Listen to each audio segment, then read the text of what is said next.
दूसरे ब्रह्मांड के सूरज को खींचकर हमारी दुनिया में लाया था, जिससे यहाँ जीवन की शुरुआत हो सकी। इसके बाद ड्रीम वर्ल्ड यानी सपनों की दुनिया से मून का पहला गार्डियन चांद को लेकर आता है, जिससे दुनिया में दिन और रात का संतुलन बन पाया। कोई बुरी शक्ति सूरज या चांद को चुरा ना सके और दिन रात का यह चक्र हमेशा चलता रहे।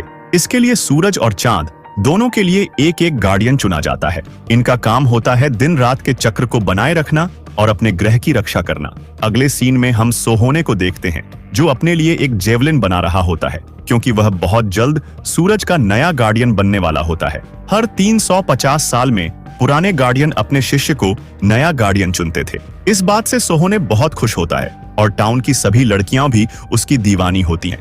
वहीं हमें ग्लिम नाम की एक लड़की दिखाई जाती है, जो मोम से बनी होती है। रात में ठंड की वजह से वह जम जाती है और तेज धूप में पिघलने लगती है, इसलिए उसे हमेशा छांव में रहना पड़ता है।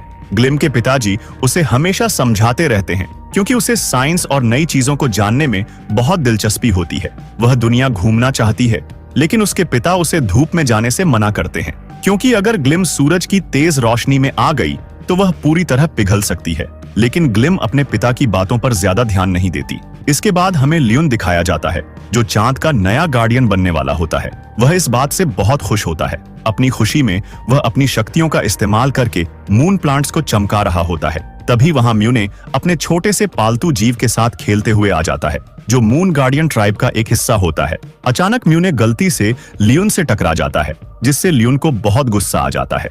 लियोन को गुस्से में देखकर म्यूने के पिता उसे डांटते हुए वहां से ले जाते हैं और उसे एक गुफा में बंद कर देते हैं। वह उसे सख्त हिदायत देते हैं कि जब तक मून के गार्डियन का चयन नहीं हो जाता, वह बाहर नहीं आएगा। ऐसा इसलिए क्योंकि म्यूने हमेशा अपनी शरारतों से मुसीबत खड़ी करता रहता है। अगली सुबह सूरज की हल्की किरणें पड़ते ही ग्लिम अपनी असली अवस्था में वापस आ जाती है, लेकिन उसके पिता अभी भी छांव में होने की वजह से जमे हुए होते हैं। इस मौके का फायदा उठाकर ग्लिम सूरज की तेज धूप से बचते हुए उस जगह पर पहुंच जाती है, जहां आज सूरज और चांद के गार्डियन का चयन होना है। वहीं म्यूने भी अपने पिता से छुपकर उसी जगह पहुंच जाता है। यह समारोह उस जगह पर हो रहा होता है जहां दिन और रात की सीमा होती है, इसलिए ग्लिम वहां शाम के समय यानी दिन और रात के बीच खड़ी रहती है, जिससे वह अपने सामान्य रूप में रह पाती है। अब यहाँ सूरज के 100 साल पुराने गार्डियन झोलाल अपने शिष्य सोहोने को सूरज का नया गार्डियन चुनते हैं। दूसरी तरफ